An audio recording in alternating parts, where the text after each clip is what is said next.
Salut les amis, bienvenue à vous dans ce 36e numéro de questions-réponses du ministère La Vie en Christ. Quelles furent les dernières paroles de Jésus-Christ sur la croix et que signifient-elles? Quelles furent les dernières paroles de Jésus-Christ sur la croix et que signifient-elles? Telle est la question que j'ai reçue il y a de cela quelques jours. Notons que selon les Écritures, les dernières paroles du Seigneur Jésus-Christ sur la croix furent 7. Elles constituent en quelque sorte le testament spirituel du Sauveur. Mais avant de continuer, nous vous prions de nous soutenir en vous abonnant si vous ne l'aviez pas encore fait. Aimez, commentez et partagez la vidéo avec d'autres personnes. Regardez surtout la vidéo jusqu'à la fin pour savoir ce que la Bible enseigne sur ce sujet. Merci d'avoir compris et que le Seigneur vous comble de sa grâce. Amen. L'Écriture, notamment dans le psaume 22, a conservé le souvenir d'un assez grand nombre de paroles mémorables qui ont été, sinon sur les lèvres, du moins dans le cœur du Seigneur souffrant et mourant. Il y a d'après les Écritures des prières réelles, mais pour ainsi dire abîmées de silence que le saint et le juste a faites au temps de sa passion. Et l'existence de telles prières ne manque pas de rechausser la grandeur solennelle du supplice et de la mort du Fils de l'homme et du Roi des rois. Mais il y a, selon le témoignage formel des évangiles, cette parole d'importance capitale que la bouche auguste du Sauveur a vraiment prononcée du haut de la croix. Or, la substance de ces 7 paroles fournit un sommaire magistral du christianisme. Il convient que nous donnions toute notre attention aux 7 paroles du Seigneur sur la croix et à la façon dont l'Écriture nous les présente, chacune à sa place légitime. Il y a 4 évangiles, tout comme il y a 4 aspects de la personne du Sauveur. Chacune de ces 7 paroles du Seigneur sur la croix se trouve conservée dans le cadre qui lui est approprié.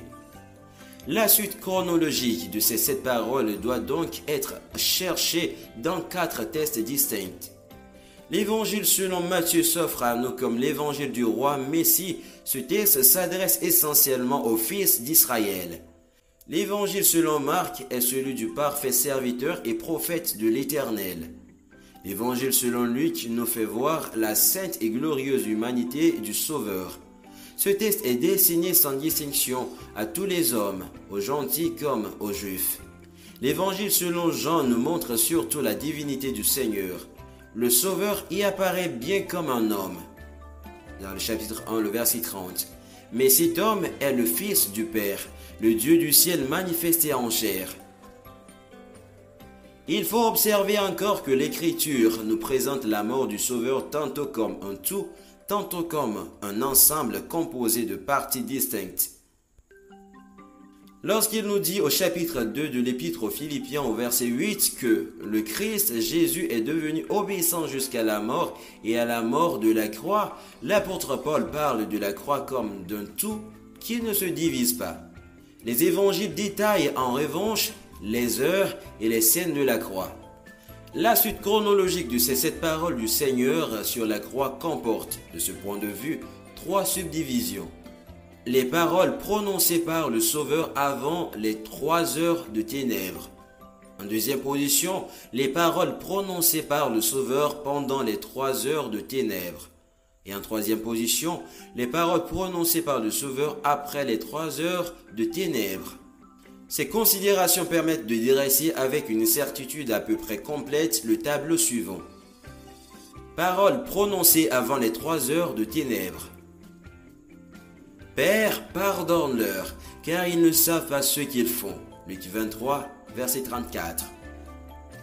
Ceux qui ont crucifié Jésus n'étaient pas conscients de la gravité de leur acte, parce qu'ils n'avaient pas reconnu qu'il était le Messie. Leur ignorance de la vérité divine ne signifie pas qu'ils méritent le pardon. La prière de Christ pendant qu'il se moquait de lui est une expression de la compassion infinie de la grâce divine.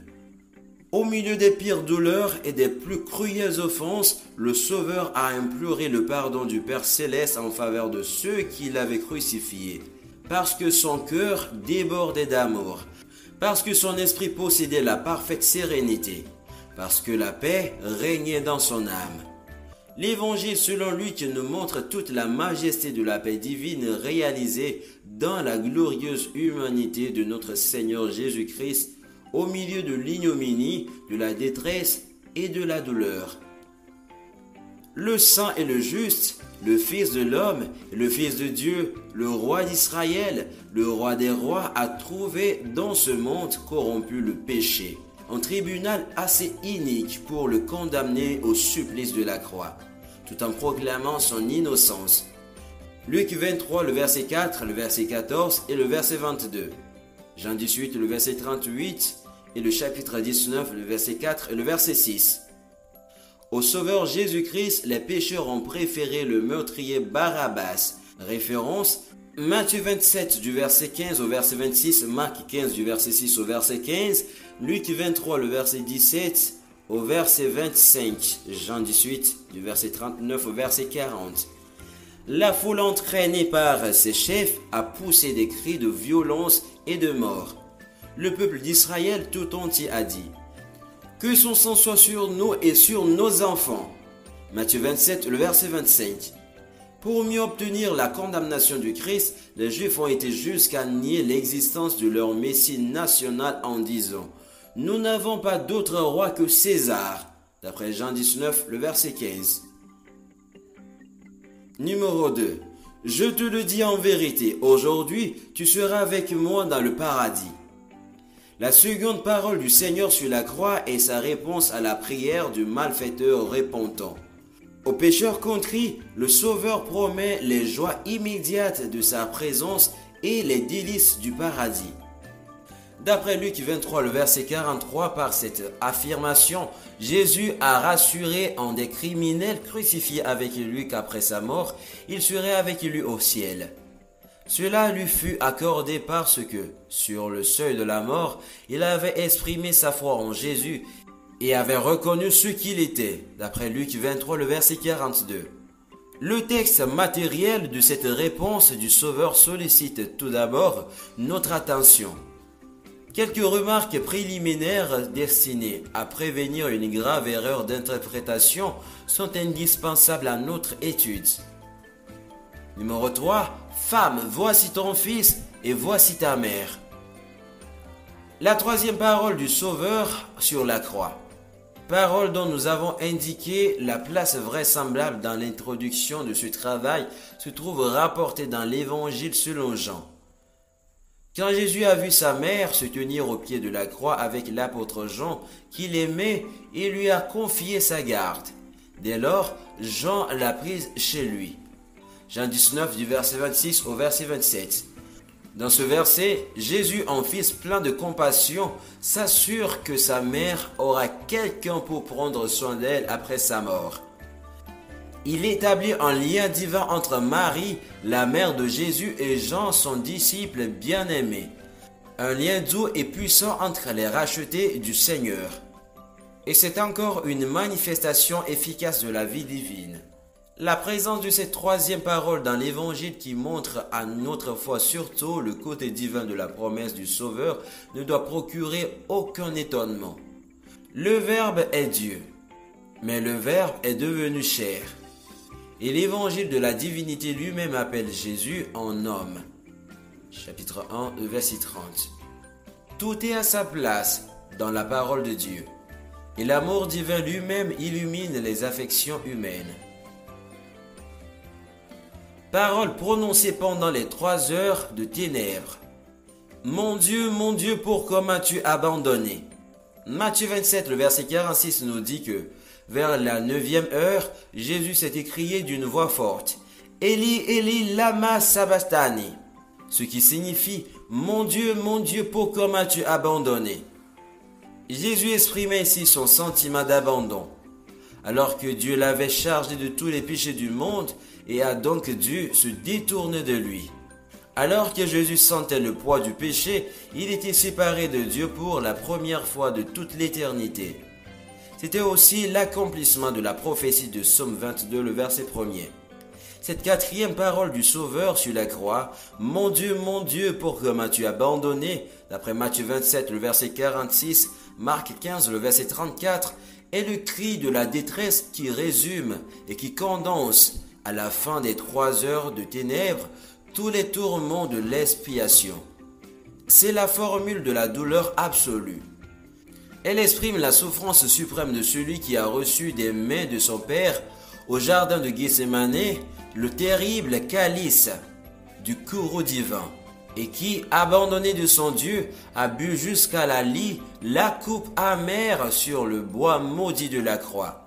Le Sauveur ici-bas, quoiqu'il fût fils, a appris l'obéissance par les choses qu'il a souffert. Hébreux 5, le verset 8. Et il est devenu obéissant jusqu'à la mort et à la mort de la croix. Philippiens 2, le verset 8. La souffrance est un trait fondamental de la vie du Seigneur, un caractère essentiel de la vie chrétienne sur la terre. En raison de son importance et de sa solennité, la 4e parole du Christ sur la croix se trouve répétée dans 2 évangiles à la fois.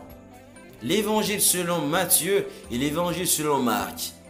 Il y a là une exception unique.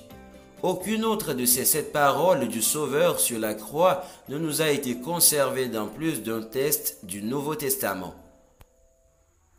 Paroles prononcées après les 3 heures de ténèbres. 5e parole. J'ai soif. Jean 19, le verset 28. La 5e parole du Sauveur sur la croix. J'ai soif. Un seul mot dans l'original grec. Un seul mot dans l'original grec nous est rapporté dans le 4e évangile. Elle indique elle aussi un caractère de la vie du Seigneur et de la vie chrétienne. Ici, Jésus accomplit la prophétie messianique du psaume 69, le verset 20. Ils mettent du poison dans ma nourriture, et pour apaiser ma soif, ils me donnent du vinaigre. En exprimant sa soif, il a poussé le soldat romain à lui donner du vinaigre, comme c'était la coutume pour une crucifixion, afin que la prophétie s'accomplisse. Après cela, Jésus, sachant que toutes choses étaient déjà accomplies, dit afin que l'écriture fût accomplie. Il y avait donc là un vase plein de vinaigre, et ils emplirent de vinaigre une éponge, et l'ayant mis sur l'hysope, ils la lui présentèrent à la bouche. Jean 19, du verset 28 au verset 29. La suite du texte, c'est-à-dire le récit de ce qui arriva après que Jésus eut pris le vinaigre, concerne la 6e parole du Seigneur. Tout est accompli. La 5e parole du Seigneur sur la croix appelle d'importantes et nombreuses remarques. Le fait que la 5e parole du Sauveur crucifié se trouve conservée dans l'Évangile qui nous présente essentiellement la divinité du Seigneur offre un intérêt capital. Une telle constatation jette beaucoup de lumière sur le sens de cette parole. Le texte de Jean indique avec une parfaite clarté que le Sauveur a prononcé les mots « J'ai soif ». Après les 3 heures de ténèbres et d'expiation, c'est accompli.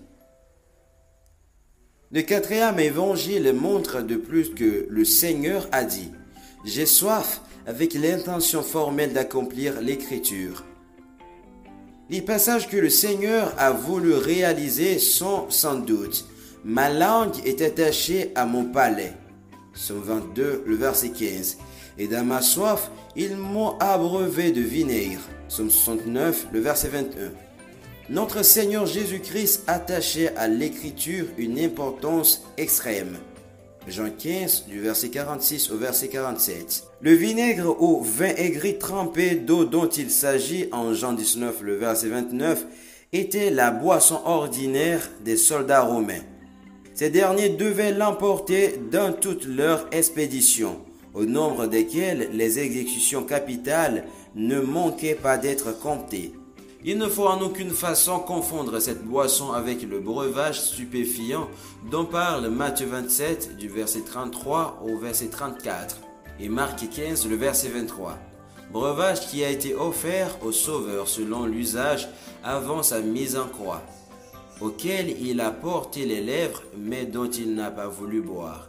Le Seigneur a pu être abreuvé de vinaigre au moyen d'une éponge fixée à une humble tige d'hysope, semble-t-il longue de 40 cm au plus, parce que la croix, à la différence d'une croyance assez répandue, était plus élevée.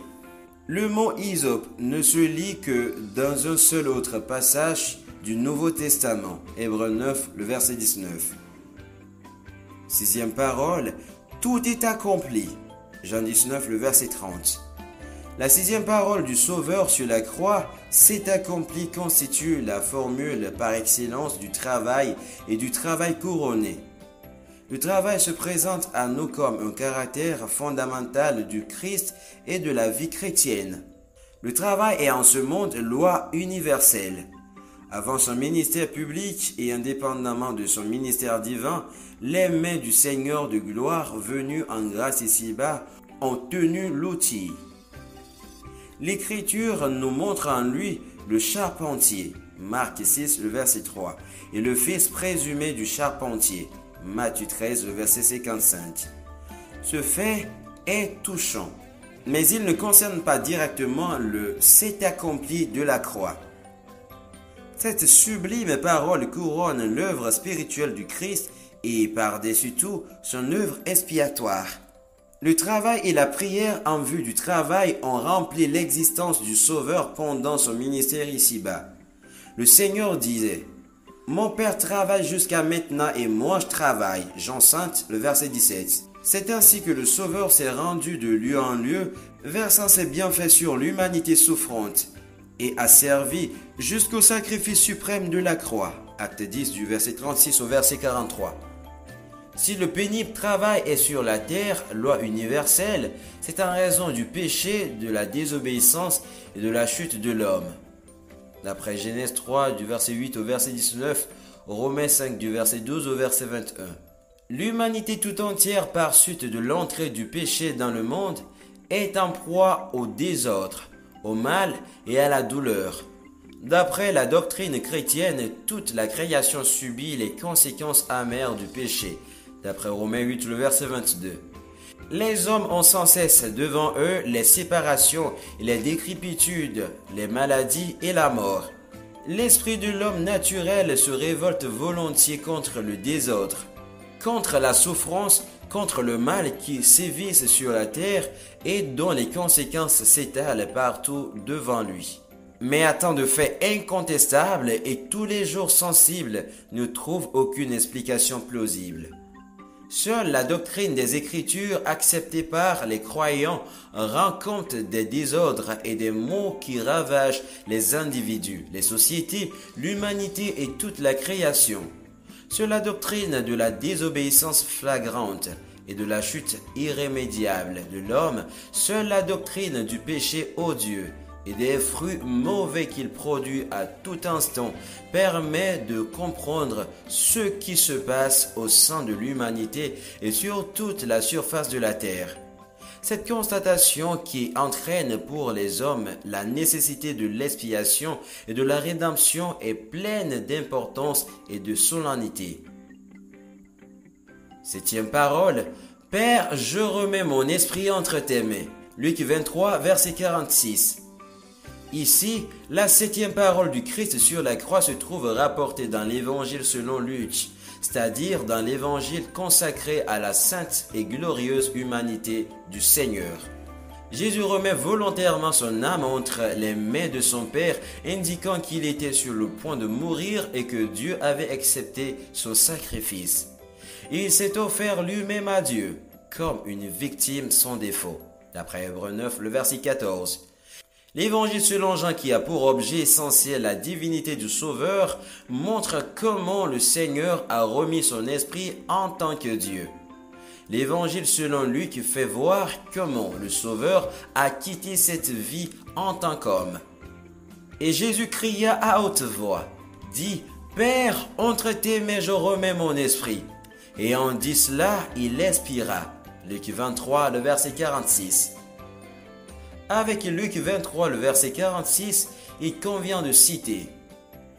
Et Jésus, ayant jeté un grand cri, expira. Marc 15, le verset 37. Et Jésus, ayant encore crié d'une forte voix, rendit l'esprit. Matthieu 27, le verset 50.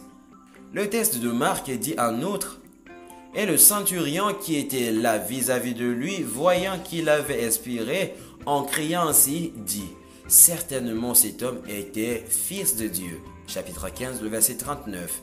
Bien que certains manuscrits, et non des moindres, ne contiennent pas le mot traduit par après avoir crié, il importe de rapprocher Marc 15, le verset 37 et Marc 15, le verset 39.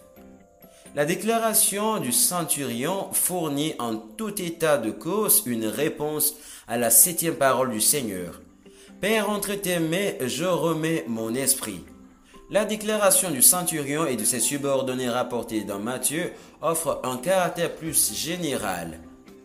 Et le centurion et ceux qui avec lui veillaient sur Jésus, ayant vu le tremblement de terre et ceux qui venaient d'arriver, eurent une forte grande peur, disant, « Certainement celui-ci était fils de Dieu. » Chapitre 27, le verset 54.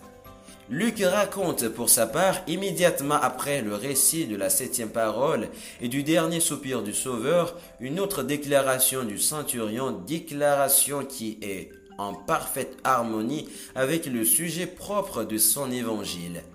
Et le centurion, voyant ce qui est arrivé, glorifia Dieu, disant, « En vérité, cet homme était juste. » Chapitre 23, le verset 47. Le grand cri du Seigneur, d'après Marc 15, le verset 37 et Matthieu 27, le verset 50, est sans doute sa 7e parole prononcée, comme Luc 23, 46 la raconte, d'une voix retentissante. Non seulement les expressions employées par Matthieu 27, le verset 50, et par Marc 15, le verset 37, s'accordent très bien avec le récit de Luc 23, 46. Mais encore, le mot grec traduit par « de nouveau » dans le verset de Matthieu 27, 50 fournit une preuve décisive. Ce terme ne peut se rapporter qu'au contenu du verset 46 de Matthieu 27, où nous entendons, pour ainsi dire, le Seigneur prononcer d'une voix retentissante sa 4e parole, son cri de détresse profonde à la fin des 3 heures de ténèbres. « Mon Dieu, pourquoi m'as-tu abandonné ?»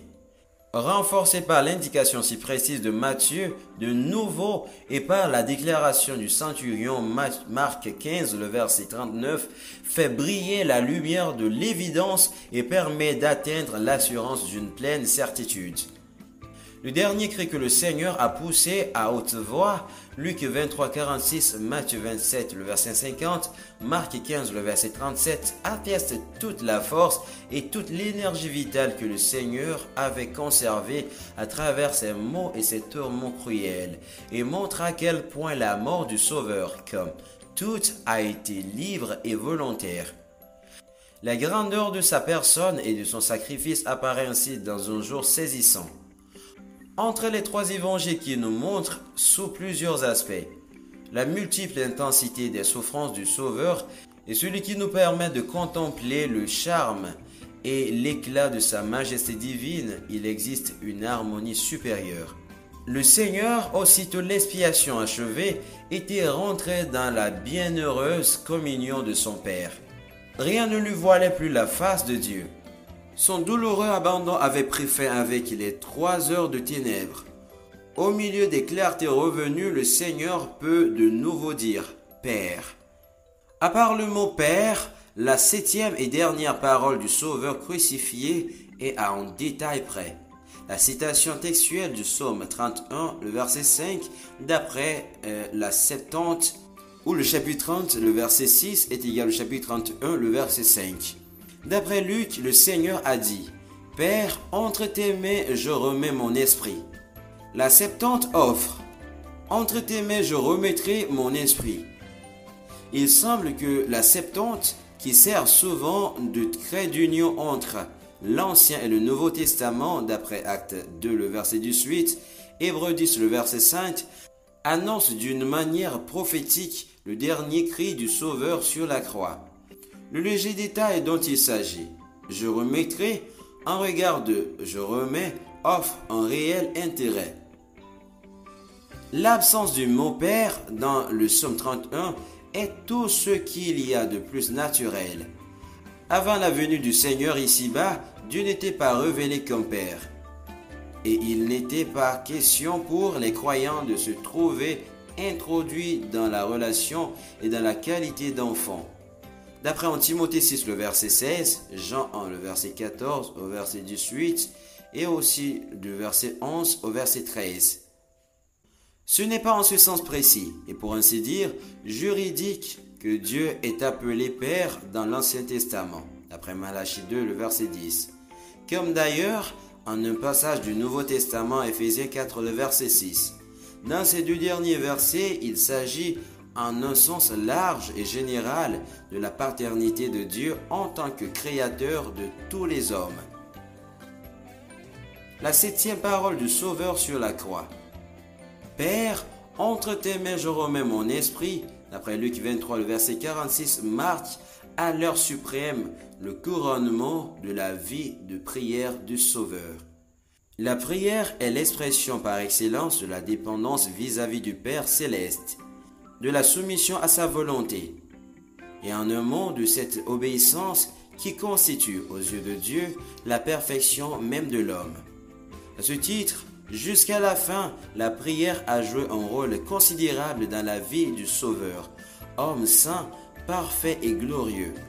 L'esprit de dépendance et de prière apparaît avec comme l'un des traits principaux de la nature morale du Christ et en conséquence comme l'un des caractères distinctifs de la vie chrétienne, c'est-à-dire de la vie du Christ dans ses rachetés.